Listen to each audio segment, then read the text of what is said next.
करने जाता हूं तो उनकी पायल तक मेरी निगाह जाती है, उससे ऊपर कभी मैंने निगाह उठाई नहीं। और वो उस आदरणीय द्रौपदी, सीता जी की अवतार है द्रौपदी, अग्नि पुराण में, ब्रह्मवैवर्त पुराण में प्रमाण है। बताऊं लंका में कौन गई है?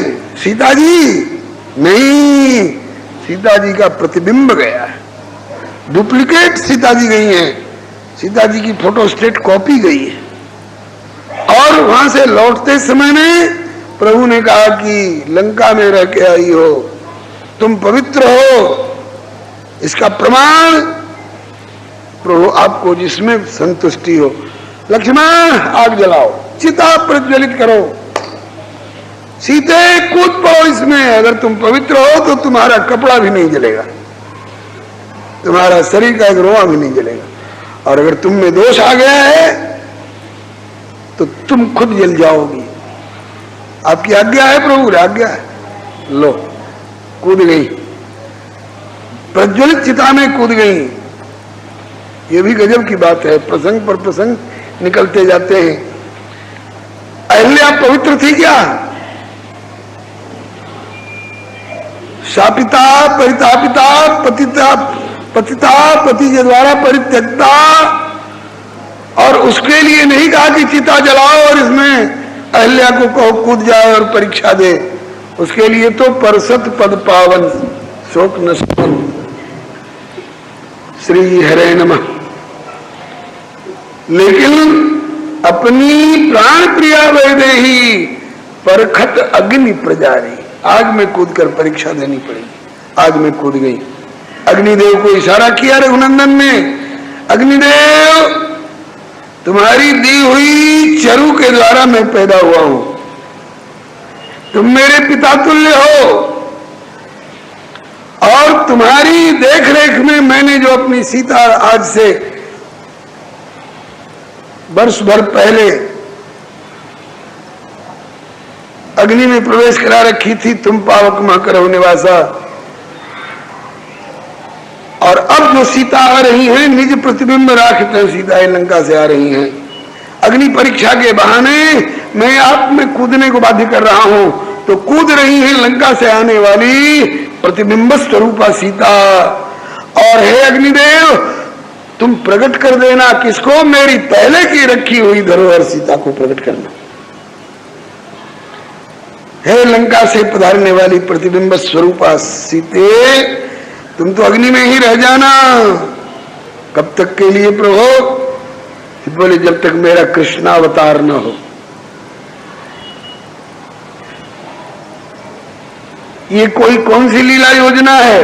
अरे कहा कि इस अवतार में भी तुम ही लंका के असुरों का उद्धार करने में निमित्त बनी हो, और मेरे कृष्णावतार में भी दुर्योधन दुशासन और कर्ण जैसे पतितों का उद्धार कराने में भी तुम ही कृष्णा कहला करके द्रौपदी के रूप में प्रकट होना, अवतार लेना।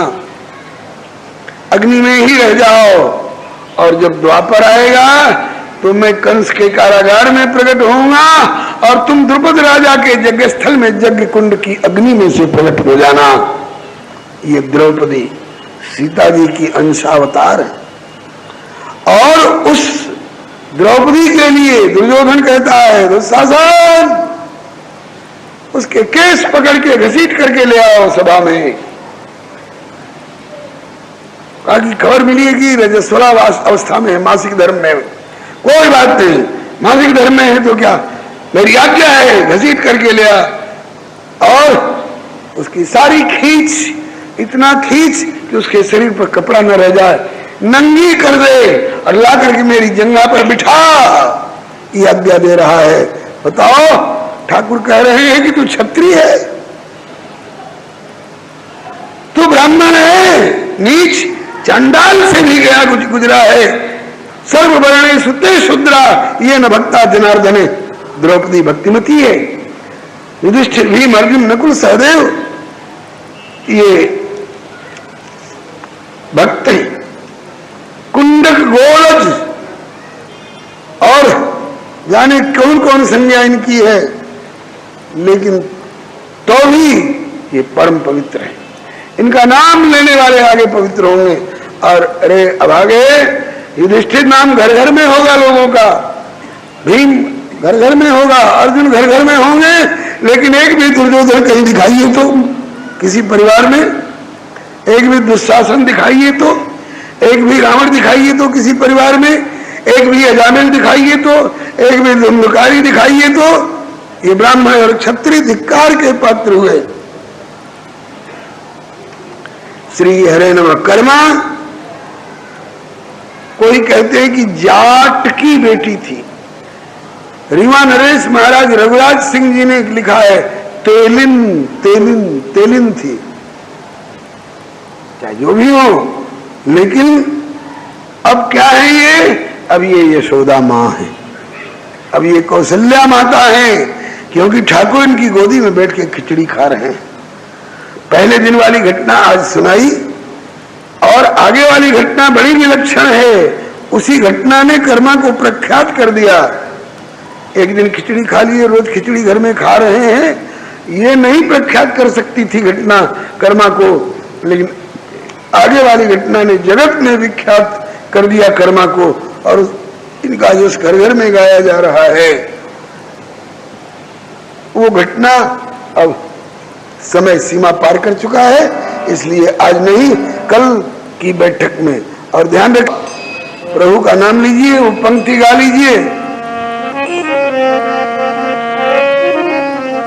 सुगा पड़ा के गणिका तर गई, खिचड़ी खिला खिला के तर गई, खिचड़ी खिला खिला के तर गई, खिचड़ी खिला खिला के तर गई, खिचड़ी खिला खिला के तर गई, कर्मा बन गई मैया भजोरे मन, मैया भजोरे मन प्रेम से, कर्मा बन गई मैया भजोरे मन प्रेम से, कर्मा बन गई मैया भजोरे मन प्रेम से, राम रघुरैया भजोरे मन प्रेम, राम रघुवैया भजोरे मन प्रेम से, कृष्ण कन्हैया भजोरे मन प्रेम, कृष्ण कन्हैया भजोरे मन प्रेम से भाई जी की जयंती महोत्सव के उपलक्ष्य में समायोजित होने वाले इस कार्यक्रम में एक समय श्री राम कथा के माध्यम से एवं दूसरे समय में श्री भक्त चरित्र के माध्यम से कालक्षेप हो रहा है। कल सायंकालीन बैठक में श्री कर्माबाई जी का जीवन चरित्र का कुछ अंश निवेदन किया गया था। श्री कर्माबाई जी के पूर्वज राजस्थान के निवासी बस गए हैं श्री जगन्नाथपुरी में। वहां के एक संत प्रवर ने तीर्थाटन में निकलने से पूर्व अपने ठाकुर श्री गोपाल जी की सेवा कर्माबाई के जिम्मे सौंप गए। प्रथम दिन कर्माबाई ने खिचड़ी का भोग रखा। प्रतिमा नहीं समझ करके, प्रत्यक्ष गोपाल समझ करके, आग्रह पर आग्रह, अनुनय विनय करके एक दिन में उस कर्माबाई ने ठाकुर जी को खिचड़ी खिलाया। ठाकुर जी प्रकट होकर उनकी गोदी में बैठ करके खिचड़ी खाए। उसके बाद दूसरे दिन से अब ठाकुर जी उन पर हावी हो गए। माँ तूने अभी रसोई नहीं करी है, मुझे भूख लग रही है, जल्दी कर माँ, जल्दी कर माँ। उसका नाम ही कर्मा हो गया, कर्माबाई। श्री प्रियादास जी ने आगे वाली घटना का उल्लेख किया। होती एक बाई ताको कर्मा सुनाम जाने, होती एक बाई ताको कर्मा सुनाम जाने, बिना रीति भांति भोग खिचड़ी लगावही,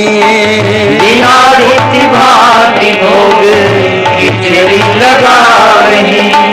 जगन्नाथ देव आप भोजन करत नीके, जगन्नाथ देव आप भोजन करत नीके। जीते लागे भोग तामे यह अति भावही, जीते लागे भोग तामे यह अति भावही। गयो तहाँ साधु मानी बड़ो अपराध करे, गयो तहाँ साधु मानी बड़ो अपराध करे। भरे वह श्वास सदाचार ले सिखावही, भरे वह श्वास सदाचार ले सिखावही। भइयों अबार देखे खोल के किवाड़ जो पे, भई आवाज देखे खोल के किवाड़ जो पे। जूठन लगी है मुख धोए बिना आवही, जूठन लगी है मुख धोए बिना आवही। ये टीकाकार श्री प्रियादास जी के शब्द हैं। कर्माबाई बिना रीति भांति के, बिना रीति भांति माने शास्त्रीय पद्धति जानती नहीं है, अपने ढंग से उन्होंने भगवान को भोग लगाया और अब वो नित्य का नियम बन गया। कर्मा ठाकुर जी के विशेष आग्रह और चटपटी को देख करके और जल्दी जल्दी करके, जल्दी करो मुझसे भूख नहीं सही जाएगी। तो कर्माबाई भक्तिमती अति हरि को लाड लड़ावे, कर्माबाई भक्तिमती अति हरि को लाड लड़ावे। बालक जानी श्याम सुंदर को हृदय सदा अकुलावे, बालक जानी श्याम सुंदर को हृदय सदा अकुलावे। बालक है नन्हा सा, बच्चों को भूख बहुत जल्दी लग जाती है, इसलिए कहीं कल की तरह मैं देर तक सोई न रह जाऊं, गोपाल जगकर मेरी चोटी खींचे जगावे, उससे पहले मैं जग के और उसके जगने से पहले रसोई तैयार कर दूं, इस भाव से उठ उठकर रात में आकाश देख रही है। और उसके लोग कहते हैं कर्मा क्या हो गया है, तुझे नींद नहीं आती है रात में? बोले आती है, देखती हूं बार बार तू उठ उठ के आकाश निहारती है, क्यों? कहा कि जगते जगते भूख लगेगी। किसको? तुझको ना। फिर कहा कि बाबा ने जो गोपाल जी की सेवा मेरी जिम्मे दी है, उस मेरे गोपाल को बहुत जल्दी भूख लगती है। अच्छा, जगते जगते भूख लगेगी, लाला मचल कहीं ना जावे, इसलिए बड़े सवेरे बिना नहाए खिचड़ी नित्य बनावे। बिना नहाए खिचड़ी नित्य बनावे। बाहर तो अपवित्र, बाहर से तो अपवित्र है। कैसे अपवित्र है? एक तो सहज अपावन नारी, हर महीना में इनको 4 दिन के लिए सब सेवाओं से किनारे होना पड़ता है, रजस्वलावस्था में प्राप्त होकर के। उसमें भी कोई जाट की बेटी कहते हैं, कोई तेलीन की बेटी कहते हैं, और उसमें भी बिना नहाए रसोई बना रही है, और वो भी पक्की नहीं, कच्ची। तो बाहर तो अपवित्र, फिर भी हृदय में पावन प्रीत भरी, इसलिए मांग मांग के खाई कर मां बाई की खिचड़ी।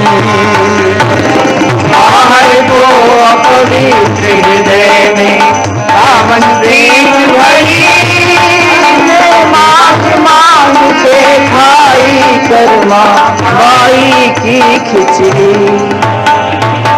कौन समझ सकता प्रभु की लीला आश्चर्य भरी, हरि ने बड़े प्रेम से खाई कर्मा बाई की खिचड़ी। कौन समझ सकता प्रभु की लीला आश्चर्य भरी, हरि ने बड़े प्रेम से खाई कर्मा बाई की खिचड़ी। बड़े बड़े उच्च कुल में उत्पन्न स्नान ध्यान पूजा पाठ यंत्र मंत्र सब तरह से उत्तम होने पर भी प्रेम नहीं है, तो उनके द्वारा रखी हुई सामग्री मंदिर में धरी की धरी रह जाती है। यह एक विचारणे बिंदु है। हम लोग भी अपने अपने घर में ठाकुर जी को भोग धरते हैं और वस्तु भोग लगाने के बाद वापस मिल जाती है। जब तक बाजार में थी तब तक उसका नाम था फल, आम, अमरूद, सेब, संतरा, लड्डू, पेड़ा, ये सब नाम था। और जब ठाकुर जी के नाम पर ला करके सुधारा गया, संभाला गया, तो उसका नाम हो जाता है अमनिया। और जब ठाकुर जी के सामने प्रस्तुत कर दिया गया तुलसी छोड़कर मंत्र सहित, तो उसका नाम हो जाता है नैवेद्य। बाहर में पदार्थ ठाकुर जी के नाम पर आया अमनिया, निवेदन कर दिया गया तो नैवेद्य, और वापस मिल गया मंदिर से तो उसका नाम प्रसाद। पदार्थ एक ही है, अवस्था भेद से उसके अलग अलग नाम हो जाते हैं। तो हम लोग भी भोग लगाते हैं, वस्तु ज्यों की त्यों वापस मिलती है। अधिकतर 10 लड्डू रखे भगवान के सामने, अगर 8 रह गए होते तो हम सोचते कि 2 ठाकुर जी ने आरोग लिए, ग्रहण कर लिए। लेकिन 10 रखे, 10 के 10 वापस मिल गए, इसका मतलब ठाकुर जी ने स्वीकार नहीं किया। अगर ऐसा हम मान लें तो बहुत लोग निराश होकर के इतने दिन का मेरा प्रयास निरर्थक गया, इसमें क्या रखा है। बहुत लोग कहते हैं इसमें क्या रखा है। तो निराश न हो। भगवान के द्वारा स्वीकार करने का कई ढंग है, कई तरीके। आज एक विशिष्ट तरीका पर आपका ध्यान आकृष्ट किया जा रहा है, ध्यान दीजिएगा। अगर निवेदन करने वाला दुर्योधन है तो ठुकरा दे सकता है ठाकुर, और अगर विदुर है, शबरी है, तो मांग मांग के खाएगा। और लाओ सबरी माँ, और लाओ चाची, और लाओ, मांग मांग के खा सकता है। लेकिन न तो दुर्योधन सरीखा विद्वेषी अभिमानी हो, और न शबरी और विदुर विदुरानी सरीखा प्रेमी हो, बीच बीच का हो और श्रद्धा से अर्पित कर रहा हो, तो उसका भोग स्वीकार हुआ कि नहीं? बोले उसका भी स्वीकार होता है, लेकिन स्वीकार होने का तरीका उसका अलग होता है। वो क्या हो? तो इसके संबंध में एक बहुत प्यारा श्लोक शायद आदि पुराण से गुरु जी बताया करते थे। ब्रह्मा जी ने पूछा कि प्रभु आपके सामने जो भोग धरा जाता है उसको स्वीकार कर लेते हो ना? बोले कि दुर्योधन जैसा हो तो नहीं भी स्वीकार करते हैं। शबरी विदुर विदुरानी मीरा सरीखे प्रेमी हो तो मांग मांग के भी स्वीकार करते हैं। न तो दुर्योधन जैसे दुराचारी विद्वेषी हो और न शबरी मीरा सरीखे प्रेमी हो। तो बीच वाले लोगों का नैवेद्य क्या करते हो प्रभु? बोले नैवेद्यम पुरतो न्यस्तम चक्षुषा गृह्यते मया। मैं नेत्रों से स्वीकार कर लेता हूं, नेत्रों से स्वीकार कर लेता हूं। प्रभु रसगुल्ला किसी ने रखा है आपके सामने, रसगुल्ला नेत्र से स्वीकार करने की चीज है। नेत्र से तो रसगुल्ला का आस्वादन होगा नहीं।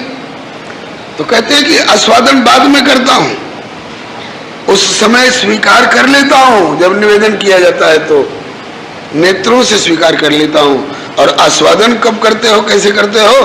बोले निवेदन किया गया तो नैवेद्य, और वापस मिला तो प्रसाद कह करके जब मेरे भक्तों में बांटा जाता है और मेरे भक्तों को जिमाया जाता है तो रसम तु दास जिह्वायाम अश्नामि कमलोद्भव। हे कमलोद्भव, कमल से उत्पन्न होने वाले ब्रह्मा जी, मेरा माध्यमिक स्थिति का जो प्रेमी होता है उसके द्वारा रखा हुआ नैवेद्य पहले मैं नेत्रों से स्वीकार कर लेता हूं, और जब मेरे भक्तों में बांट दिया जाता है प्रसाद कह करके, उनको बिठा के जिमाया जाता है, तो उस रसगुल्ला का भोग लगा हो तो, चाहे कढ़ी पकौड़ी का भोग लगा हो तो, खटरस किसी भी प्रकार का व्यंजन भोग लगा हो, जब मेरे भक्त लोग प्रसाद कह करके पाते हैं तो उनके हृदय में बैठा हुआ उनकी जिह्वा के माध्यम से मैं तृप्त होता रहता हूं। ये कौन सा तरीका है? बोले ये भी एक प्राकृतिक तरीका है। कैसे? तो कहते हैं कि किसी गर्भवती माता को कुछ खिलाया जाता है तो मां तो खाती ही आई है बराबर से, लेकिन अब गर्भावस्था में जब वो खाती है तो उसी के खाए हुए पदार्थ से उसके गर्भ के बालक को भी पोषण मिलता है। गर्भ से बाहर आने के बाद भी बच्चा जब तक दूध पर रहता है, अन्न नहीं खाता है, केवल मां के दूध पर रहता है, तब तक अगर उस बच्चे को बुखार हुआ तो बुखार की दवा उस बच्चे को नहीं दी जाती है, उसकी मां को दे दिया जाता है, और वो मां दवा खाती है तो वो दवा का प्रभाव उसके दूध में आता है, और वह दवा के प्रभाव से मिश्रित दूध जब बच्चा पीता है तो बच्चे को भी फायदा कर जाता है। ये तरीका है। मेरे सामान्य भक्त, साधारण भक्त लोगों के यहाँ जो नैवेद्य भोग लगाया जाता है, पहले नेत्रों से स्वीकार कर लेता हूं, और बाद में जब मेरे भक्तों में प्रसाद का करके बांटा जाता है तो भक्तों के माध्यम से मैं उनके हृदय में बैठा हुआ आस्वादन करता हूं। इस पर बड़ा भारी प्यारा दुआ है। अंतर्यामी गर्भगत, अंतर्यामी गर्भगत संत सुंदरी माई, तुलसी पूजे एक के दोनों पूजे जाऊं। जैसे गर्भवती माता के खाए हुए पदार्थ से गर्भस्थ बालक को पोषण मिलता है, ऐसे मेरे संत, मेरे भक्त गर्भवती सुंदरी हैं, और उनके अंतःकरण में विराजमान मैं गर्भस्थ शिशु, भक्तों के खाए हुए से मैं संतुष्ट होता हूं। संतों के द्वारा ग्रहण किए गए से मैं संतुष्ट होता हूं। किसी भक्त को गाली दे दो तो मैं समझता हूं कि इसने भक्त को तो गाली दी, भक्त के हृदय में बैठे हुए मुझ परमात्मा को भी गाली दी। किसी संत की सेवा कर दो, भक्त की सेवा कर दो, तो उनके हृदय में बैठा हुआ मैं ये सोचता हूं कि इसने इन्हीं की नहीं, इन्हीं के माध्यम से मेरी भी सेवा कर दी। इस भाव की एक चौपाई है रामचरितमानस में। मानत सुख सेवक सेवकाई, किसी सेवक की सेवा कर दीजिए, भगवान सुख मांगते हैं। तुमने हनुमान जी को नहीं जिमाया, तुमने हनुमान जी के हृदय में बैठे हुए मुझको जिमा दिया। हनुमान जी पवन तनय संतन हितकारी, जिनके हृदय विराजत अवध विहारी। ऐसे ही बहुत सारे भक्त जिनके हृदय में भगवान सगुण साकार रूप में रहते हैं, उनके द्वारा ग्रहण किए हुए पदार्थ से भगवान संतुष्ट होते हैं। अब आइए, वो भी तरीका है, ठीक है, लेकिन प्रत्यक्ष वाला तरीका कि मांग मांग के खाई कर्मा बाई की खिचड़ी, ये और ज्यादा आनंद और उल्लास हृदय में भरने वाला है। कर्मा भोग लगाती अपने घर पर गोपाल जी के सामने, और भोजन करने के लिए जगन्नाथ मंदिर से आते नवल बिहारी बांके। जगन्नाथ मंदिर से आते नवल बिहारी बांके। जो भूखे, बहुत लोग इसमें भी संदेह करते हैं, कहते हैं विश्वम्भर जो सारे विश्व भर को खुराक देता है, भरण पोषण करता है, और उसको हम खिला सकेंगे? बहुत लोग कहते हैं खिलाता है जो सब जग को, उसे कैसे खिलाऊं मैं? विश्वम्भर को कहीं भूख लगती है? हाँ जी लगती है। दुर्योधन जैसे अभिमानी के मेवा के लिए भले भूख नहीं लगती हो, लेकिन विदुर जी के साग के लिए, विदुरानी के छिलका के लिए, शबरी की बेर के लिए, सुदामा के तंडुल के लिए, और उसी तरह से आज कर्मा की खिचड़ी के लिए बराबर भूख लगती रहती है उसको। जगन्नाथ मंदिर से आते नवल बिहारी बांके। जगन्नाथ मंदिर से आते नवल बिहारी बांके। जो भूखे जूठी बेरों और केलों के छिलका के। जो भूखी जूठी बेरों और केलों के छिलका के। शिव ब्रह्मा नारद सनकादिक भेद न पावे जाके। शिव ब्रह्मा नारद सनकादिक भेद न पावे जाके। और खिचड़ी नित्य खिलावे कर्मा उनको गोद बिठा के। खिचड़ी नित्य खिलावे कर्मा उनको गोद बिठा के। और लोग घंटी बजा के जिमाते होंगे, आंख मूंद के जिमाते होंगे, पर्दा करके जिमाते होंगे। पहले दिन कर्मा को ही ऐसे ही करना पड़ा था, लेकिन दूसरे दिन से खिचड़ी नित्य खिलावे उनको कर्मा गोद बिठा के, गोदी में बिठा के खिलाने लग गई। ये सौभाग्य इस कलिकाल में कर्मा का। तो धन्य भई कर्मा बाई नर देही सफल करी। हरि में बड़े प्रेम से खाई कर्मा बाई। धन्य भई कर्मा बाई नर देही सफल करी। हरि ने बड़े प्रेम से खाई कर्मा बाई की खिचड़ी। कौन समझ सकता प्रभु की लीला आश्चर्य भरी। हरि ने बड़े प्रेम से खाई कर्मा बाई की खिचड़ी। कौन समझ सकता हरि की लीला आश्चर्य भरी। हरि ने बड़े प्रेम से खाई कर्मा बाई की खिचड़ी।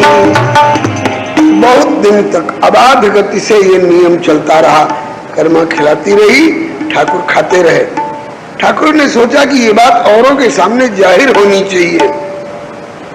तो कैसे जाहिर होगी? एक रचना रच दी। क्या? आए एक साधु कर्मा घर, नेम धर्म जेहि भावे। और बोले कि कर्मा बिना सोच क्यों हरि को भोग बनावे। सवेरे खाट पर से उठते हुए ही कर्मा ने चूल्हा चिता दिया। क्यों कर्मा? न निपटी, न नहाई, न तिलक, न माला, और जगते ही चूल्हा क्यों चिता रही है? बाबा जगते जगते भूख लगेगी। तुझे जगते जगते भूख लगती? ना बाबा मुझको नहीं। तो कहा कि गोपाल जी को। गोपाल जी को? अच्छा, तो बिना नहाए धोए गोपाल जी की रसोई बनाती है? बोले बाबा क्या करूं, ऐसे ही करना पड़ता है। नहीं नहीं खबरदार, गलत बात है। सदाचार पूर्वक सेवा पूजा होनी चाहिए, नहीं तो शंकर भगवान भ्रष्ट हो श्रुति मार्ग मोरा। मेरी वेद पुराण शास्त्र की मर्यादा मिट जाएगी गलत गलत ढंग से करोगे तो क्या करना चाहिए? अरे बेटी नहा धो करके निवट नहा के और कुछ तिलक छाप माला मुद्रा धारण करके देवो भूत्वा देवम जजेत, तरीका यही है। अच्छा बाबा, अब से ऐसा ही करूंगी।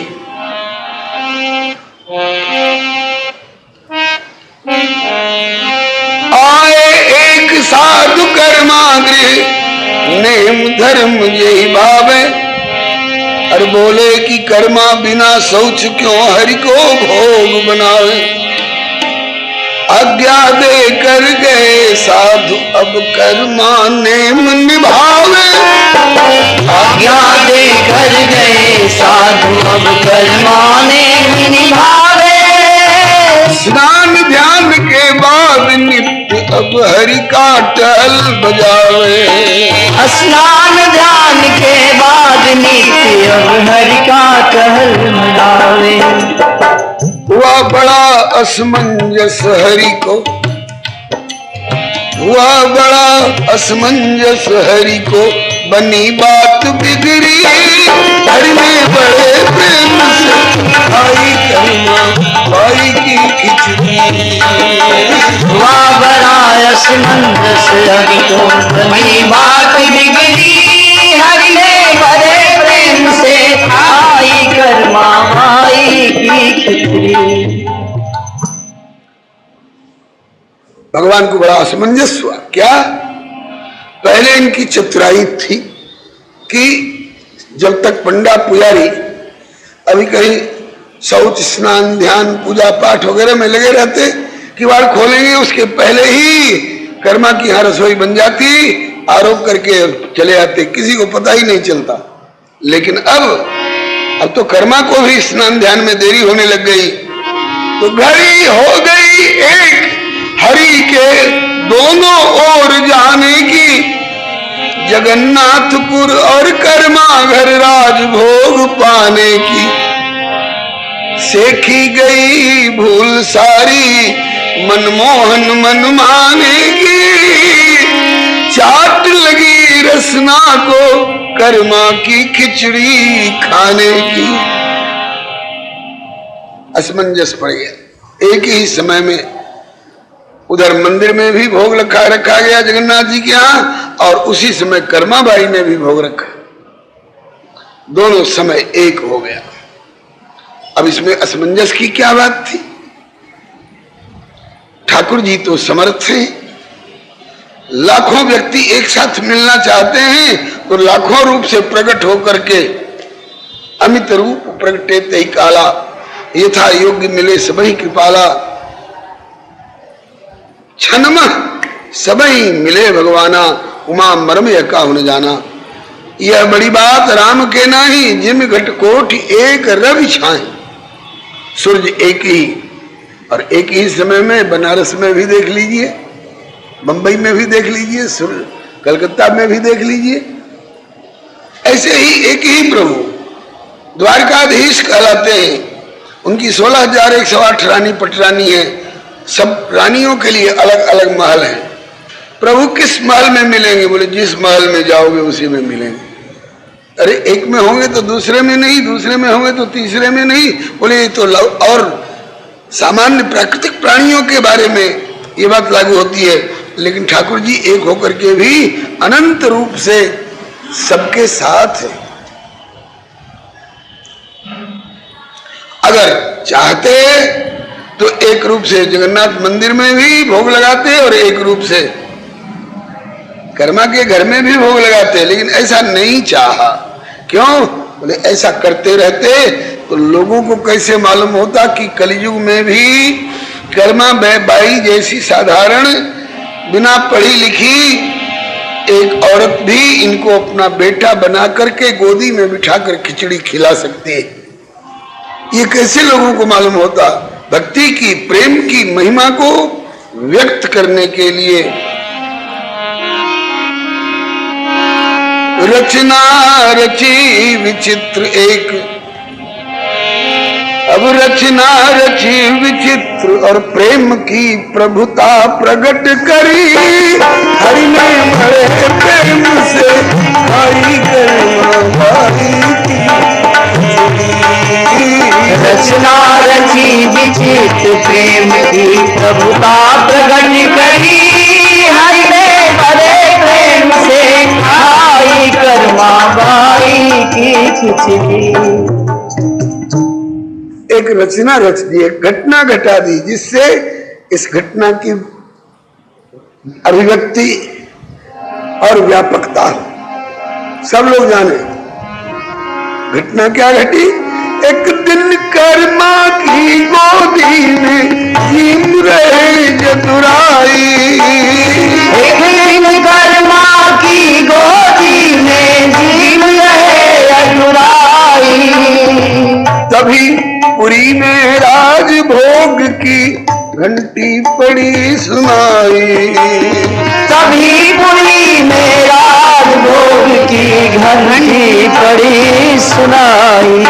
बस दौड़ पड़े मनमोहन, दौड़ पड़े।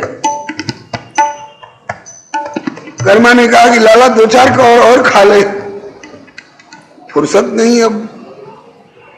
अरे नहीं खा ले तो कम से कम हाथ मुंह तो धो ले, फुर्सत नहीं है। अरे हाथ मुंह धोने की फुर्सत नहीं है तो जीभ से ही चाट के अपना ओठ तो कम से कम साफ दिखाई पड़े। जीभ से न काम चले तो बच्चे लोग अपने कुर्ते फराक में ही कुछ पोंछ लेते हैं, मुंह तो साफ कर ले ना। और जानबूझ करके मुख पर लपेट करके एक बड़ी प्यारी झांकी अयोध्या की।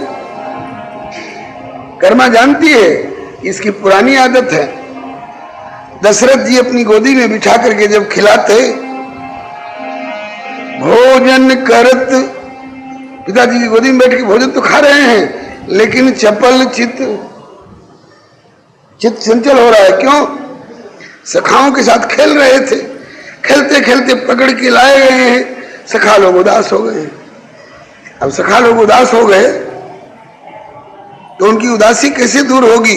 बोले फिर चल के उन्हें मिले तो आश्वासन दे के आए, घबराओ नहीं, बस केवल जा रहा हूं, पिताजी का मन रख करके 2-4 और खा के तुरंत भाग के भी आता हूं। बस अब मौका खोज रहे हैं। पिताजी वैसे तो जाने नहीं दें इतनी जल्दी, अभी 2 और खाए और चल पड़े। तब कभी मौका मिले तो फट भागूं। मौका कब मिला? जब चक्रवर्ती जी गिलास उठाए जल पीने के लिए। भोजन करत चपल चित इत उत अवसर पाए, भाज चले किलकत बदन दधि ओदन लपटाए। इस झांकी का चित्रण काशीवासी मुंशी हरिजन लाल जी ने हरिजन प्रमोद रामायण में किया है। बड़ी प्यारी झांकी है। चले भाग दधि भात मुख में लपेटे, गए प्रभु तहां जहां सब निज कुल के बेटे। चले भाग दधि भात मुख में लपेटे, गए प्रभु तहां जहां सब रघुकुल के बेटे। और बच्चे खेल रहे थे, वहां गए दधी भात लपेटे हुए। बिलग होने से जो, अलग होने से जो मलिन हो गए थे, अलग होने से जो मलिन हो गए थे, वियोग होने से जो उदास हो गए थे, वियोग होने से जो उदास हो गए थे, वो आते निरखी धाय भरी अंक भेंटे। वो आते निरखी धाय भरी अंक भेंटे। आ गए प्रभु आ गए। अरे बड़ी जल्दी आ गए, लगता है कि बिना खाए चले आए। और 1-2 और खाए भी होंगे तो 1-2 और खा के, लेकिन हम लोगों के लिए खुराक लेके आ रहे हैं। क्या खुराक लेके आ रहे हैं? बोले प्रसादी। मुंह के भीतर जो था वो तो बाहर आंगन में चौक में आते ही यूं करके बिखेर दिया। अब उसको दो व्यक्ति ताबड़तोड़ पाने लगे। कौन कौन? एक तो काकभुसुंडी जी और एक बाल रूप हनुमान जी। ये दोनों अयोध्या में प्रभु के साथ बाल झांकी का आनंद लेते रहते हैं। लड़िकाई जह जह फिरई तह तह संग उड़ाऊं, अजूठन परई अजिर मह सोई उठाई के खाऊं। तो जो मुंह के भीतर था वो कर दिया, बाहर बिखर गया। उसको वो तो हिस्सा हो गया काकभुसुंडी जी का और हनुमान जी का, और रह गया होठों में लिपटा हुआ। अलग होने से सब उदास हो गए थे, सो आते निरखित हाय भरी अंक भेंटे। और प्रसादी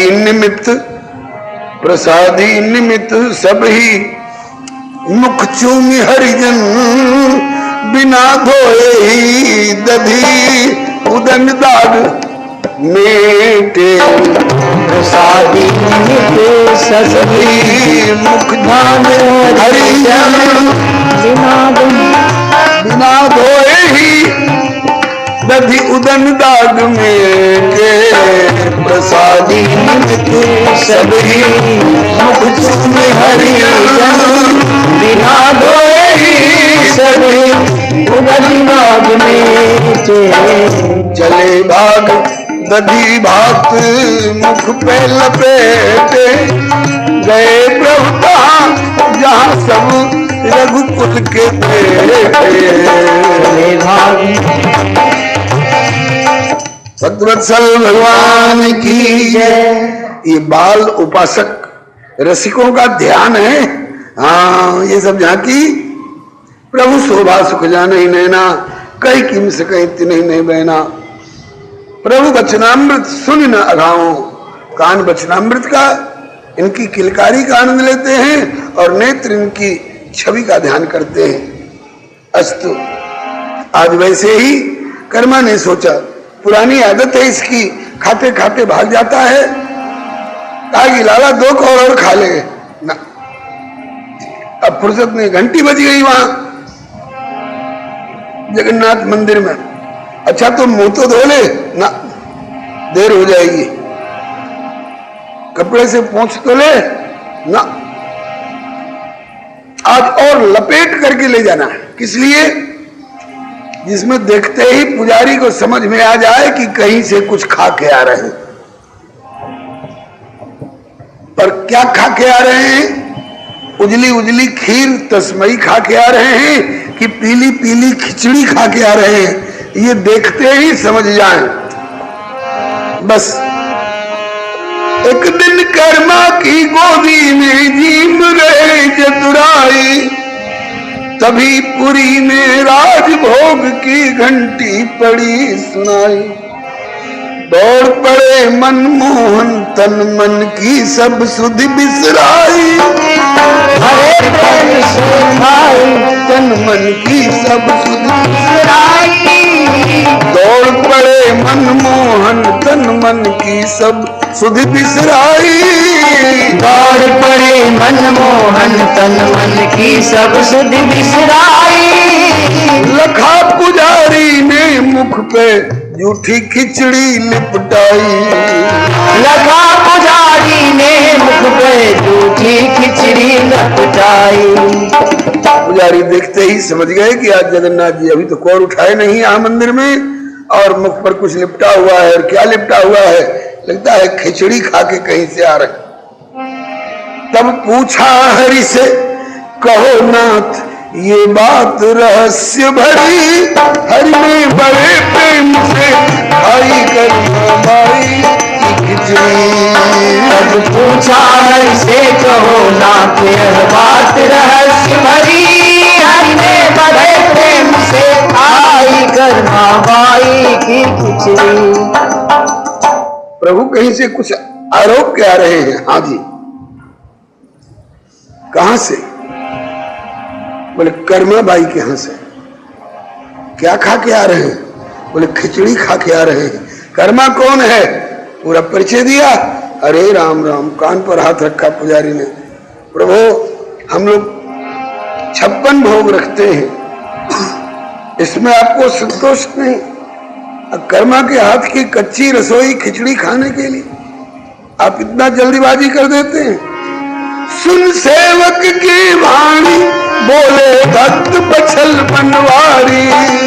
सुन सेवक की वाणी, बोले भक्त बछल बनवारी। बना पुत्र में कर्मा का और बनी मेरी महतारी। बना पुत्र में कर्मा का, वह बनी मेरी महतारी। वह बनी मेरी महतारी। वह बनी मेरी महतारी। नित्य सवेरे मुझे खिलाती खिचड़ी प्यारी प्यारी। नित्य सवेरे मुझे खिलाती खिचड़ी प्यारी प्यारी। भक्त और भगवान परस्पर जावे नित बलिहारी। भक्त और भगवान परस्पर जावे नित बलिहारी। पुजारी ने पूछा, सरकार यहाँ 56 भोग अर्पण किया जाता है, इस 56 भोग से आपको संतोष नहीं? खिचड़ी खाना उसके यहाँ जाकर जरूरी है? क्या रखा है उसकी खिचड़ी में? ठाकुर बोले कि उसकी खिचड़ी के बारे में और ज्यादा क्या कहूं, इतना ही कह देता हूं कि वाकई खिचड़ी के आगे फीकी सब सामग्री। हरि ने बड़े प्रेम से वाकई खिचड़ी के आगे फीकी सब सामग्री। हटे बड़े प्रेम से खाई कर्मा बाई की खिचड़ी। पुजारी जी ने पूछा, जय जय सरकार, ये कितने दिनों से चस्का लगा हुआ है? बोले महीनों हो गए, कई महीने हो गए। ओहो, कई महीने हो गए और हम लोगों को अभी तक पता नहीं पड़ पाया। पर कैसे पता चलता? पहले जल्दी भोग लगा देती थी। आप लोग कहीं स्नान ध्यान में लगे रहते, तब तक वहां गरम गरम खिचड़ी तैयार मिलती। तो बोले कि बड़े सवेरे खिचड़ी खाकर नित्य लौट में आता। बड़े सवेरे खिचड़ी खाकर नित्य लौट में आता। और आकर यहाँ पुरी में अपना राजभोग फिर पाता। आकर यहाँ पुरी में अपना राजभोग में पाता। समय अलग अलग था, वो पहले भोग लगा देती थी, इसलिए अभी तक आप लोगों को पता नहीं पड़ने पाया। बोले आज भेद क्यों खुला? वहां से खिचड़ी खा के आता था, तब यहाँ आप लोग भोग धरते थे, इसलिए अभी तक पता नहीं चल पाया। और अब बोले कि एक बाबा जी ने बीच में व्यवधान उपस्थित कर दिया। कर्मा के घर गए साधु, सामान्य धर्म के ज्ञाता। धर्म के कई स्तर होते हैं, एक सामान्य, एक विशेष, एक विशेषतर और एक विशेषतम। सामान्य धर्म में नियम प्रधान होता है, नेम, और विशेष में प्रेम प्रधान होता है। राम ही केवल प्रेम प्यारा, जान ले जो जान निहारा। तो कर्मा के घर गए साधु, सामान्य धर्म के ज्ञाता, और पलटा सभी प्रबंध, मुझे अब असमंजस पड़ जाता। अब तक तो भगवान का गुणगान करते करते भक्तों का कंठ गदगद हो जाता था, और आज करत बड़ाई कर्मा की भय गदगद स्वयं हरि। हरि ने बड़े प्रेम से खाई कर्मा बाई की खिचड़ी। करत बड़ाई कर्मा की भय गदगद स्वयं हरि। हर ने बड़े प्रेम से खाई कर्मा बाई की खिचड़ी। कौन समझ सकता प्रभु की लीला सभी भरी। हर ने बड़े प्रेम से खाई कर्मा बाई की खिचड़ी। कौन समझ सकता प्रभु की लीला सरी भरी। भाई की कुछ। प्रभु की आंखों में आंसू छलका है, कंठ गदगद हो गया, भर्रा गया, बोल नहीं पाया।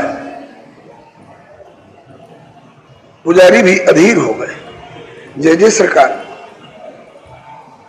जो कुछ हुआ सो हुआ, अब आगे इसका सुधार कैसे किया जा सकता है जिससे आपको प्रसन्नता हो।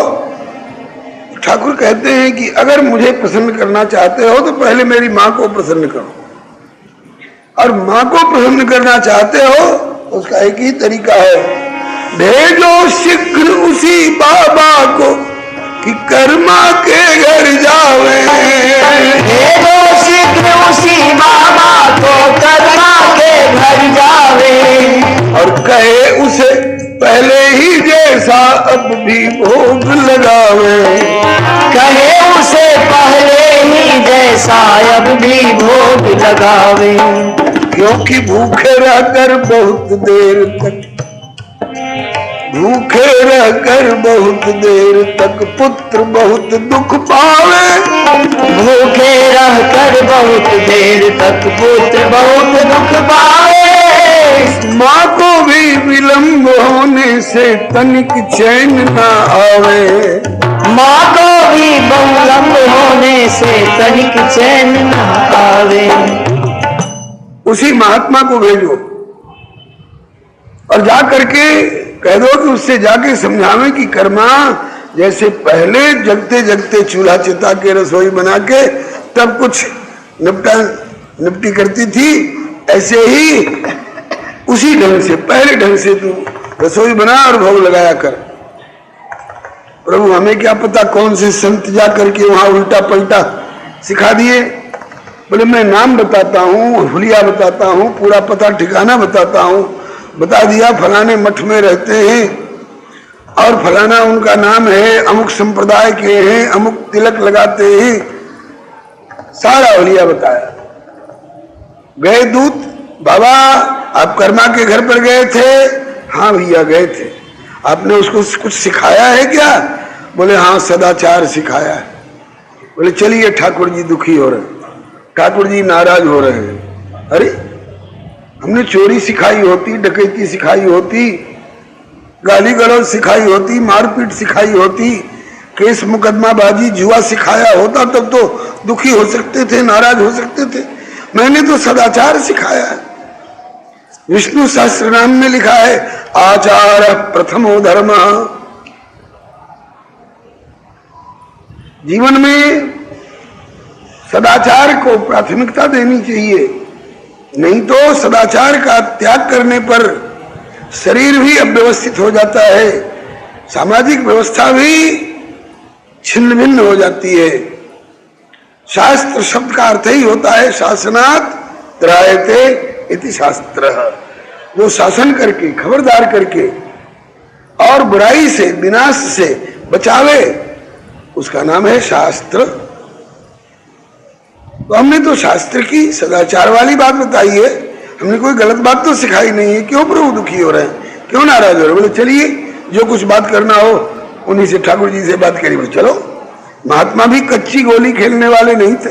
हाँ लिखा है कि हरि के दोनों दास हैं सांचे, नेमी हो चाहे प्रेमी हो, पर मन के हो न कांचे, कच्चे न हो, नेमी भी और प्रेमी भी। बीच में एक कथा सुना दूं नेम और प्रेम की। दो गुरु भाइयों में झगड़ा हो गया। शिष्य थे दोनों श्री रामानुजाचार्य के, शेषावतार भगवान श्री रामानुजाचार्य जी के शिष्य। दोनों कावेरी गंगा में स्नान करके आ रहे थे। रोज आते थे, घर चले जाते थे और अपने अपने आसन पर बैठ करके तिलक, प्राणायाम, माला और मंत्र जप सब करते थे, पूजा पाठ। उसके बाद जब फुर्सत हो जाती थी तब रंगनाथ जी के मंदिर में दंडवत करने के लिए जाते थे। लेकिन आज ये लोग तो ठाकुर जी तक नहीं, बल्कि ठाकुर जी इनके सामने आ गए। उस दिन सवारी निकली हुई थी, कोई उत्सव था, तो श्री रंगनाथ भगवान की सवारी निकली हुई थी। तो जिस समय स्नान करके अपनी गली की ओर मुड़ने वाले थे दूसरी ओर, तब तक सामने श्री रंगनाथ भगवान की सवारी आ गई। अब एक गुरु भाई ने तो मुंह छिपा लिया और गली की ओर निकल गए। दूसरे से भी कहा चलो चलो चलो, तो कहा कि भैया ठाकुर जी सामने आ गए तो बिना दंडवत प्रणाम किए कैसे निकल जाएं? ठाकुर जी के सामने से गुजरे और प्रणाम न करें तो अपराध माना जाता है। तो दूसरे भाई बोले कि बिना तिलक लगाए ठाकुर जी के सामने भी जाना अपराध है, अब क्या करोगे बताओ? अब इसी बिंदु पर दोनों में विवाद हो गया।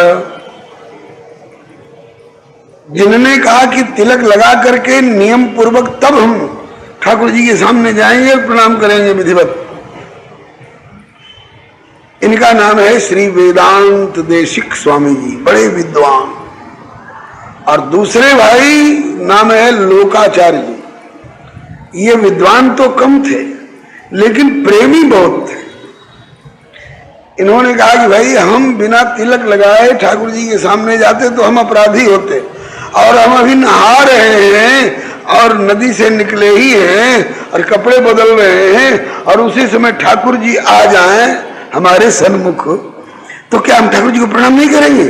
अरे हम नहीं जाएंगे बिना तिलक लगाए, लेकिन ठाकुर जी सामने आ जाएंगे तब तो सकुचाते हुए सही प्रणाम तो करेंगे। जाओ प्रणाम करो, लेकिन ये तुम गलत कर रहे हो। दोनों भाइयों में सिद्धांत की बात है, झगड़ा खड़ा हो गया। कहा कि यहीं से नहीं, अभी आगे इसका फैसला होगा। दोनों गुरु जी के यहाँ गए, शेषावतार श्री रामानुजाचार्य जी के पास में, और दोनों ने अपना अपना विचार रखा। गुरु जी फैसला दीजिए, इनकी बात सही है कि मेरी बात सही है?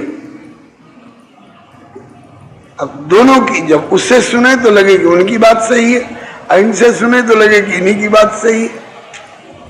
गुरु जी ने कहा कि अभी फैसला नहीं दूंगा, दोनों अपने अपने विचार ग्रंथ के रूप में लिख करके लाओ। दोनों अपने अपने विचार ग्रंथ के रूप में लिख करके लाओ, नहीं तो आज तिलक पर और प्रणाम पर विवाद खड़ा हुआ है, कल और किसी बात पर विवाद खड़ा होगा। दोनों अपने अपने भाव और सिद्धांत लिख करके लाओ ग्रंथ के रूप में। दोनों लिख के लाए। वेदांत देशिक स्वामी जी तो विद्वान थे, उन्होंने फटाफट ये अमुक पुराण का श्लोक है, ये अमुक शास्त्र का श्लोक है, ये अमुक वेद की ऋचा है, इसमें ऐसा होना चाहिए, ऐसा लिखा, इसमें ऐसा नहीं होना चाहिए, ऐसा लिखा। फटाफट ग्रंथ उनका तैयार हो गया। और लोकाचार्य जी कम पढ़े लिखे थे लेकिन प्रेमी थे। अब इनसे ग्रंथ के प्रमाण टटोलते और लिखते, बना नहीं उतना। आंख में आंसू आ गए। जगदम्बा श्री लक्ष्मी जी ने देखा कि मेरा लाडला लोकाचार्य उदास हो रहा है, झट प्रकट होके सामने आ गई, अंचल से आंसू पहुंचे। बेटा क्यों उदास हो रहा है? कहा कि माँ, दो गुरु भाइयों में झगड़ा हो गया है और दोनों अपना अपना सिद्धांत लिख के लाओ, गुरु जी की आज्ञा हुई है। तो नेम पक्ष का तो प्रमाण ले लेकर के ग्रंथ लिख के तैयार करके ले गए, और हमको प्रेम पक्ष का प्रमाण कहाँ कहाँ से मिलेगा? हमको तो उतना हम पढ़े लिखे नहीं हैं, इसलिए अब हम सोच रहे हैं कि गुरु जी क्या कहेंगे। कहा कि बेटा घबरा नहीं, लिख, मैं तुमको लिखाती हूं। श्री जी अपने मुख से बोल बोल करके, जैसे मानस में है राम ही केवल प्रेम प्यारा, जान ले जो जान निहारा इत्यादि, प्रेम तो प्रकट हो ही में जाना, ऐसे ऐसे संस्कृत के श्लोक प्रमाण आर्ष ग्रंथों के फटाफट लक्ष्मी जी बोलती गई, लिखते गए। इनका भी ग्रंथ तैयार हो गया। दोनों अपने अपने ग्रंथ लेकर के श्री रामानुजाचार्य जी के पास गए, बोले कि गुरु जी ग्रंथ प्रस्तुत है। दोनों के ग्रंथों को देखा। जब श्री वेदांत देशिक जी के ग्रंथ को पढ़ते थे तो लगता था कि सब बात शास्त्र की है, बिल्कुल ठीक है, प्रामाणिक बात है, ये जो कह रहा है ऐसा ही होना चाहिए। और जब लोकाचार्य जी वाले ग्रंथ को पढ़ने लगे ठाकुर जी, तो एक एक बात सब प्रमाण की है, ठोस है, सही है, मति अब कुंठित हो रही है फैसला देने में, तब क्या करना चाहिए? बोले अब तो रंगनाथ भगवान गुरु जी किसी को शरणागत करते हैं तो अपनी शरण में नहीं लेते हैं, वो तो जरिया बनते हैं, शरण में तो प्रभु के। तो प्रभु ने ऐसे रामानुजाचार्य जी ने दोनों को ले जा करके और रंगनाथ भगवान के सामने खड़ा किया और दोनों के ग्रंथ प्रभु के सामने रखे। एक चौकी रखी गई, उस पर दोनों के ग्रंथ रखे गए और श्री रामानुजाचार्य जी ने प्रार्थना की कि प्रभु ये बड़ा भारी विद्वान वेदांत देशिक ज्ञान प्रधान, इसने अपने ढंग से नेम पक्ष के प्रमाण आपके शास्त्र के लिख करके प्रस्तुत किए हैं। इसको पढ़ता हूं तो लगता है कि यही ठीक है। और दूसरा बोले कि ये कम पढ़ा लिखा है लेकिन प्रेमी है, और लेकिन इसने भी प्रेम पक्ष के अच्छे अच्छे उदाहरण दिए हो। ये सोच नहीं पाए कि ये लक्ष्मी जी ने लिखवाया बेटा का पक्ष लेकर के। फिर हमारी समझ में नहीं आ रहा है हम किसको हाँ कहें और किसको ना कहें, किसको प्रथम श्रेणी में रखें, किसको द्वितीय श्रेणी में रखें। अब फैसला आपके ऊपर सौंप रहा हूं, दोनों आपके समर्पित हैं, आपके अपने हैं, फैसला आप दीजिए। बस दोनों ग्रंथ को प्रभु के सामने रखकर चौकी पर और किवाड़ बंद किया गया और बाद में थोड़ा अवसर दिया गया। जब किवाड़ खोला गया तो आप लोगों को पता होगा श्री रंगनाथ भगवान की झांकी शयन वाली झांकी है, लेटे हुए से सैया है और उस पर लेटे हुए भगवान। तो प्रभु ने जब किवाड़ खोला गया तो लोगों ने क्या देखा कि श्री वेदांत देशिक स्वामी वाले ग्रंथ को तो प्रभु ने सिरहाने रख रखा है और श्री लोकाचार्य जी वाले ग्रंथ को प्रभु ने अपने हृदय से चिपका रखा है। वेदांत देशिक स्वामी बड़े नाराज हुए और ग्रंथ वही पटक करके और चल दिए। बोले मैंने आपके श्रीमुख से निकले हुए शास्त्र के वाक्य प्रमाण लिखे थे, जब आज आपने शास्त्र के वाक्य को इतना नीचा दिखाया तो अब से मैं जा रहा हूं, अब ऐसा ग्रंथ लिखूंगा और ऐसा प्रचार करूंगा कि आपके मुख से निकले हुए गीता इत्यादि सारे शास्त्र का खंडन करूंगा। आपने मेरी तौहीनी करा दी। तो श्री रंगनाथ भगवान को प्रकट होना पड़ा और बोले कि तौहीनी कैसे हो गई तुम्हारी? बोले आपने इसके ग्रंथ को तो हृदय पर रखा, ऊंचा स्थान दिया, और मेरे ग्रंथ को आपने नीचे कर दिया। तो प्रभु ने कहा कि वेदांत देशिक क्यों नाराज हो रहे हो? अरे मैं लेटा हुआ हूं तो ये ऊपर है और ये नीचे है, और अगर मैं इनको दोनों को लेकर के अगर बैठ जाऊं तब कौन नीचे होगा कौन ऊपर होगा? बोले तब तो ये ऊपर हो जाएगा और ये उससे नीचे माना जाएगा। तो बोले कि तो इसमें तुम बुरा क्यों मानते हो? मैंने दोनों को सही जान करके और दोनों ग्रंथों को अपना आभूषण बनाया है। तुम्हारा जो ग्रंथ है वो विचार प्रधान मस्तिष्क प्रधान है, इसलिए मैंने उसको अपना शिरोभूषण बनाया है, और इसका जो है हृदय प्रधान है, प्रेम प्रधान ग्रंथ है, इसलिए हमने इसको हृदय भूषण बनाया है। दोनों हमारे भूषण हैं। और जब लेट जाऊं तो ये नीचे और बैठ जाऊं तो ये नीचे, इसमें नीचे ऊपर की बात नहीं है। इस प्रकार से तब दोनों को संतुष्टि हुई। ठाकुर जी ने इस प्रकार का समाधान दिया। आज इसी प्रकार की एक अड़चन वाली बात आ गई कर्मा के मामले में। श्री जगन्नाथ जी आपसे नाराज हो रहे हैं, दुखी हो रहे हैं। क्यों? बोले आपने कर्मा को क्या सिखा दिया? बोले सदाचार सिखाया है। तो चलिए, जगन्नाथ भगवान दुखी हो रहे हैं, आपसे नाराज हो रहे हैं। चलिए, महात्मा भी कह चुका हूं, कच्ची गोली खेलने वाले नहीं, बड़े पक्के महात्मा। आकर के जगन्नाथ जी के सामने हाथ जोड़कर विनम्रता पूर्वक बोले, जय जय, मुझसे क्या भूल हुई है? बोले आप कर्मा के घर पर गए थे? बोले हाँ गए थे। उसको कुछ सिखाया? बोले हाँ सिखाया, सदाचार सिखाया, स्नान इत्यादि करके तब ठाकुर जी की सेवा में जाना चाहिए। ये आप ही का कहा हुआ सदाचार परक धर्म है। बोले इसमें हमने क्या गलती कर दी? हमने चोरी तो नहीं सिखाई, डकैती नहीं सिखाई, गाली गलौज नहीं सिखाया, जुआ और शराबखोरी नहीं सिखाई, बढ़िया काम सिखाया है, सदाचार सिखाया है। कहा कि वो तो ठीक है, ये भी मेरा ही वचन है, लेकिन यह भी मेरी ही आज्ञा है। आप उसके घर पर जाइए और कह दीजिए कि जैसे पहले भोग लगाती थी वैसे ही लगाओ। महात्मा जी ने क्रॉस किया, प्रभु से प्रश्न किया, प्रभु अगर कर्मा पूछ बैठे कि बाबा एक मुंह से दो तरह की बात करते हो, अभी तो पहले बता के गए कि बिना नहाए धोए ठाकुर जी की सेवा में नहीं जाना चाहिए, और अब कह रहे हो कि बिना नहाए धोए रसोई बना के भोग लगाया करो। दो तरह की बात आप करते हो, मैं क्या उत्तर दूंगा? निरुत्तर हो जाऊंगा। नहीं नहीं प्रभु, मुझे भी उसके सामने मुंह दिखाने लायक तो रहने दो। अगर कर्मा पूछ बैठे कि बिना नहाए धोए भी रसोई बनाकर भोग लगाया जा सकता था, तो ये 4 दिन तक 6 दिनों तक मेरे लाला को भूखों क्यों तड़पाया और मुझे क्यों बेचैन रखा कि हाय लाला भूखा है। और दूसरी बात यह है, आज कर्मा को छूट दी जाएगी कि बिना नहाए धोए रसोई बना सकती हो, भोग लगा सकती हो, तो फिर और लोग भी छूट मांगेंगे।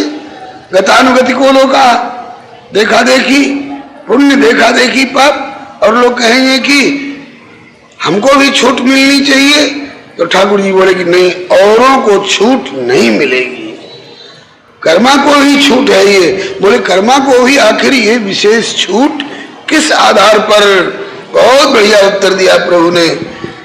कहा कि बाबा जी आप विरक्त हो इसलिए आपको अनुभव नहीं है, लेकिन गृहस्थाश्रम में पूछो, किसी मां से पूछो कि तेरा बेटा अभी तेरी गोदी में खेलने वाला है, दूध पिलाती है, अब थोड़ा थोड़ा कुछ खाने पीने लगा है, और अगर तो उसी दशा में रजस्वला हो जाए, मासिक धर्म में आ जाए, तो क्या 4 दिन तक बच्चे को कुछ भोजन नहीं खिलाएगी? बच्चा तो तेरे ही ऊपर निर्भर करता है। क्या कह देगी कि बेटा धीरज धर, अभी मैं अपवित्र दशा में आ गई हूं, अभी मैं तुझे नहीं कुछ दे सकती हूँ खाने को। तब बोले 4 दिन के बाद शुद्ध स्नान करूंगी पंचमेहनी, तब जाकर के तुझे कुछ दूंगी खाने को। तो 5 दिन तक बेटा भूखा रहेगा, तड़प जाएगा, मां भी तड़प जाएगी।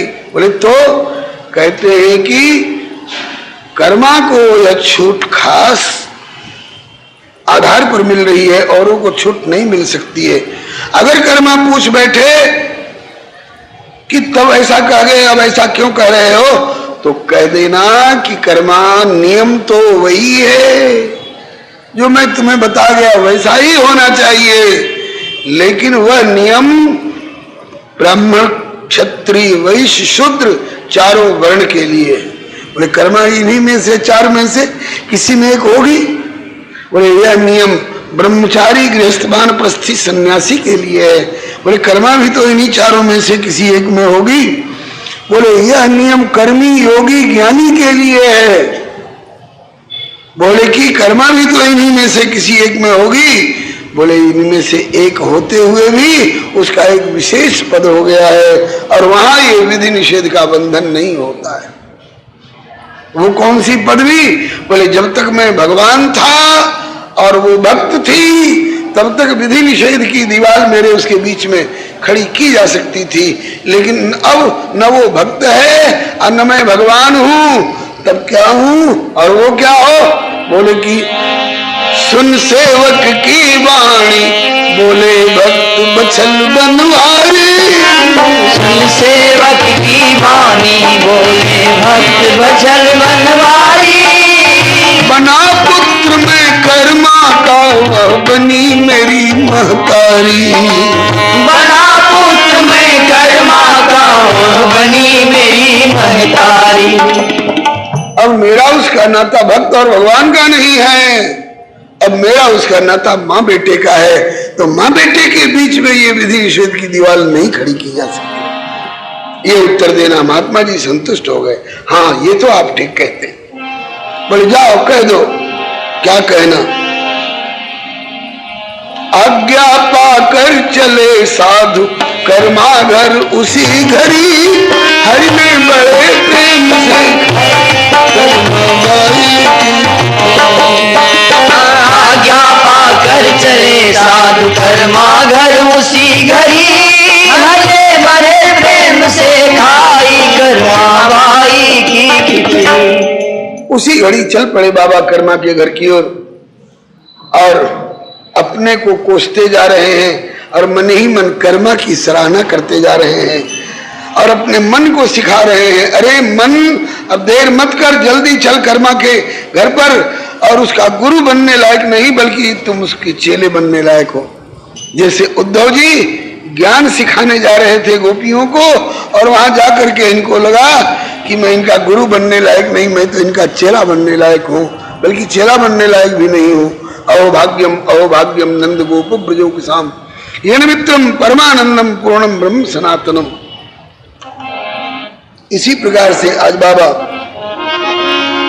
रे मन, अपने मन को समझा रहे हैं, रे मन बन जा धूल अभी तू कर्मा के चरणों की, रे मन बन जा धूल अभी तू कर्मा के चरणों की, क्यों आशा करता जग के क्षण भंगुर ओस कणों की, क्यों आशा करता जग के क्षण भंगुर ओस कणों की।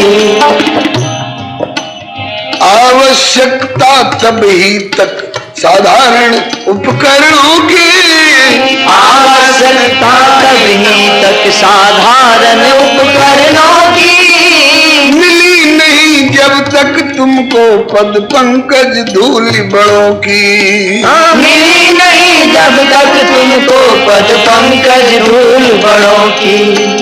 प्रभु के द्वारा अपनाए हुए लोग जब तक नहीं मिल जाए तब तक तुम अपने साधन का भरोसा करो, लेकिन जब प्रभु के अपनाए हुए ऐसे प्रेमी मिल जाए तो क्या समझो, जो लंका में विभीषण ने समझा था हनुमान जी के मिलने पर, अब मोहि भाव भरोस हनुमंता, अब मोहि भाव भरोस हनुमंता, बिनु हरि कृपा मिलही नहीं संता, बिनु हरि कृपा मिलही नहीं संता। आज इसी तरह से आज महात्मा जी अपने मन को समझा रहे हैं, रे मन बन जा धूल अभी तू कर्मा के चरणों की, क्यों आशा करता जग के क्षण भंगुर ओस कणों की, आवश्यकता तभी तक साधारण उपकरणों की, मिली नहीं जब तक तुमको पद पंकज धूल बड़ों की, और मिले अगर प्रेमी तो समझो प्रभु ने कृपा करी, हरे बड़े प्रेम से खाई कर्माबाई की खिचड़ी, मिले अगर प्रेमी तो समझो हरि ने कृपा करी, हरि ने बड़े प्रेम से खाई कर्माबाई की खिचड़ी। अब चलते चलते कर्मा के चरणों में लिपट जाऊंगा, मेरा सौभाग्य होगा, ऐसे सोचते हुए करत मनोरथ विविध भांति कर्मा के पहुंचे जाई, करत मनोरथ विविध भांति कर्मा घर पहुंचे जाई। कर्मा के घर पर पहुंचे, कर्मा घबरा गई। एक बार बाबा आया तो नहाना धोना सिखा के गया, मुझको तड़पा रहा है, मेरे लाला को घंटों भूखे तड़पना पड़ता है, अब जा रहा है बाबा, जा रहे हैं, अब क्या सिखाएगा। लेकिन देखा कि इस बार बाबा की आंखों में लाली नहीं है, भौहों में तनाव नहीं है, होठों में फड़कन नहीं है, दांतों में पिसावट नहीं है, नाराज होकर के नहीं समझाने के लिए आए। क्या देखा, इस बार बाबा की आंखों में आंसू छलक रहे, बाबा के दोनों हाथ जुड़े हुए हैं, बाबा का मस्तक मेरे चरणों की ओर लपक रहा है। बाबा ये क्या कर रहे हैं? अरे कर्मा तू बड़भागिन। कैसे बाबा, क्या बात है? करत मनोरथ बहु प्रकार, कर्माग्रह पहुंचे जाई, और आज्ञा जो कुछ दई हरि ने जाकर उसे सुनाई। कर्मा तू बड़भागिन जो हरि के माँ की पदवी पाई। कर्मा तू बड़भागिन कलयुग में हरि के माँ की पदवी पाई। आज तू यशोदा की बराबरी करने वाली हो गई, आज तू कौशल्या के स्तर पर पहुंच गई। कर्मा तू बड़भागिन हरि के माँ की पदवी पाई। मन भाई आज्ञा सुन कर्मा फूली नहीं समाई। तन पुलकत मन कुलकत लावे नैना मेघ झरी। हरि ने बड़े प्रेम से भाई कर्मा बाई की खिचड़ी।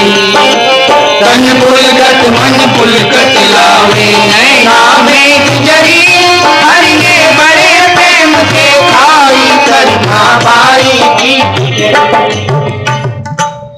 निहाल हो गए बाबा कर्मा को पा करके, और कर्मा प्रभु की तरफ से ये संदेश पा करके निहाल हो गई। ठीक, अब व्यवस्था बन गई। इसके बाद सब जानते हैं, आए हैं सो जाएंगे, आने वाले को जाना भी पड़ता है। राजा रंग फकीर एक सिंहासन चढ़ चले, एक बंधे जंजीर। अजामिल जैसे लोग जंजीर में बंधे जाते हैं, धुंधकारी जैसे, और शबरी और मीरा शरीखे, कर्मा शरीखे विमान पर बैठकर जाते हैं। इस नियम के अनुसार कर्मा भी प्रभु के धाम पधारी, शरीर छोड़ करके। अब पता नहीं शरीर छोड़ा कि नहीं छोड़ा, इसका उल्लेख नहीं मिलता है। कई भक्त ऐसे हैं जिनने शरीर नहीं छोड़ा।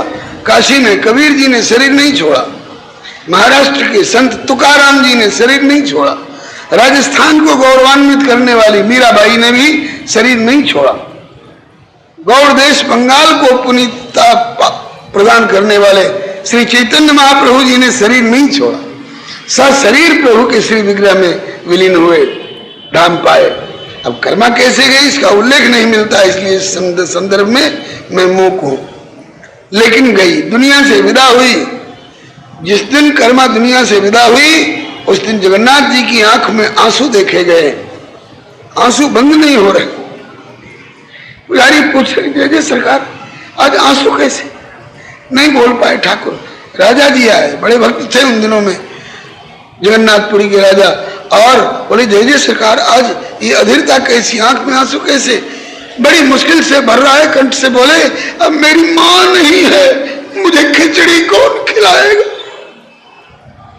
ये खिचड़ी वाली बात पूरे पुरी में व्याप्त हो चुकी थी महात्मा जी के माध्यम से।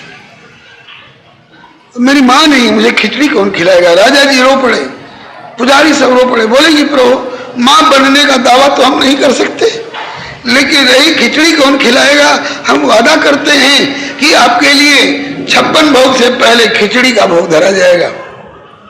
बोले हाँ, तब तो संतोष है, लेकिन शर्त होगी क्या? और रसोई जो बनावे वो जैसे बनाते हैं वैसे सदाचार पूर्वक नहा धो के बनावे तो बनावे, लेकिन कर्मा के नाम की खिचड़ी जो बनेगी सवेरे सवेरे, अब भी जो बनाएगा वो बिना नहाए धोए बनाएगा। ऐसा क्यों प्रभु? बोले इसलिए कि दुनिया देखे, मैंने प्रतिज्ञा की है, ये यथा माम प्रपद्यन्ते ताम तथैव भजाम्यहम्। जो जिस भाव में भावापन्न होकर के मेरी शरण में आते हैं और जिस तौर तरीके से मुझको भजते हैं, मैं भी उसी भाव में भावित होकर के और उसी तौर तरीके से उसको भजता हूं। दुनिया देखेगी कि एक दिन वह था जब कर्मा भजती थी ठाकुर को, कर्मा की खिचड़ी भजती थी ठाकुर जी को, लेकिन अब कर्मा दुनिया में नहीं रही तो क्या ठाकुर जी अब भी न कर्मा को भूले हैं न कर्मा की खिचड़ी को भूले हैं। आज भी ठाकुर कर्मा को भज रहे हैं और कर्मा की खिचड़ी को भज रहे हैं और कर्मा की पद्धति को भज रहे हैं। जो जगन्नाथपुरी गए होंगे उन्हें पता चला होगा और जो नहीं गए हों और अब जाने का अवसर मिले तो आप पता लगाइएगा, जगन्नाथ मंदिर के दक्षिण पार्श्व में कर्माबाई का मंदिर है। कोई कोई पंडा तो कमला बिमला जी को ही कर्माबाई बता देते हैं, लेकिन जगन्नाथ जी के दक्षिण पार्श्व में एक खास मंदिर है जहां आज भी कर्माबाई के नाम पर ठाकुर जी को सवेरे सवेरे खिचड़ी का भोग धरा जाता है। इससे हमको प्रेरणा लेनी चाहिए। देख देख नारायण प्रभु की प्रीति की रीत निराली, देख देख नारायण प्रभु की प्रीति की रीत निराली। अजहूं हरि को भोग लगे नित खिचड़ी कर्मा वाली, अजहूं हरि को भोग लगे नित खिचड़ी कर्मा वाली। अगर कहीं तूने भी सचमुच प्रभु से प्रीत लगा ली, अगर कहीं तूने भी सचमुच हरि से प्रीत लगा ली, तो जीवन होवे धन्य तुम्हारा सखा बने वनमाली, जीवन होवे धन्य तुम्हारा सखा बने वनमाली। ऐसा होगा? होगा क्यों होगा? बोले इसलिए कि सदा से होता आया है, इसलिए आगे भी ऐसा होगा। लेकिन कब? अगर कहीं तूने भी सचमुच, झूठमुठ खेलते खेलते सचमुच अगर खेलना आ गया प्रेम भक्ति का, नकल करते करते अगर असल खेल खेलना आ गया, और आता है झूठमुठ खेले सचमुच होए, सचमुच खेले बिरला होए। अगर कहीं तूने भी सचमुच हरि से प्रीति लगा ली, तो जीवन होवे धन्य तुम्हारा मित्र बने वनमाली। ऐसा होगा? बोले होगा, क्योंकि सदा हमेशा सदा प्रेम की प्रभुता वश, प्रेम में इतनी प्रभुता होती है, इतनी ताकत होती है भक्ति में कि सदा प्रेम की प्रभुता वश प्रभु निज प्रभुता बिसरी, हरि में बड़े प्रेम से खाई कर्माबाई की खिचड़ी। सदा प्रेम की प्रभुता वश निज प्रभुता बिसरी, हरि में बड़े प्रेम से खाई कर्माबाई की खिचड़ी। कौन समझ सकता प्रभु की लीला चली धरी, हरि ने बड़े प्रेम से खाई कर्माबाई की खिचड़ी। कौन समझ सकता प्रभु की लीला आश्चर्य भरी, हरि ने बड़े प्रेम से खाई कर्माबाई की खिचड़ी। हरे राम राम राम हरे हरे, हरे कृष्णा कृष्ण कृष्ण हरे हरे राम राम राम हरे हरे, हरे कृष्णा कृष्णा कृष्णा हरे हरे। हरे राम राम हरे हरे, हरे कृष्णा कृष्णा कृष्णा हरे हरे। हरे राम राम राम हरे हरे, हरे कृष्णा कृष्णा कृष्णा हरे हरे। हरे राम राम राम हरे हरे, हरे राम राम हरे हरे। हरे कृष्ण कृष्ण कृष्ण हरे हरे, हरे कृष्णा कृष्णा कृष्णा हरे हरे। हरे राम राम हरे हरे, हरे कृष्ण कृष्ण कृष्ण हरे राम राम राम हरे हरे, हरे कृष्णा कृष्णा कृष्णा हरे। हरे राम हरे हरे, हरे कृष्ण कृष्णा कृष्णा हरे हरे। हरे राम हरे राम राम राम हरे हरे हरे कृष्णा कृष्णा कृष्णा हरे हरे। श्री राम कृष्ण भगवान की जय। श्री कर्मा मैया की जय। जगन्नाथ भगवान की जय। श्री गोपाल प्यारे की जय। श्री बाबा सरकार की जय। श्री गुरुदेव भगवान की जय। सपरिकर श्री भक्तमाल जी की जय। रचयिता श्री नाभा स्वामी जी महाराज की जय। टीकाकार श्री प्रियादास जी महाराज की जय। उनके श्री गुरु गोविंद की जय। पूज्य चरण श्री भाई जी महाराज की जय। उनके पावन जयंती महोत्सव की जय। श्री काशी विश्वनाथ भगवान की जय। श्री अन्नपूर्णा मैया की जय। श्री गंगा मैया की जय। श्री दुर्गा माता की जय। श्री संकट मोचन श्री हनुमान जी महाराज की जय। अपने अपने श्री गुरु गोविंद की जय। श्री सर्व संत विष्णु भगवान की जय। बंधुओं, आज बक्सर जाना है, इसलिए सवेरे की बैठक में सेवा हुई।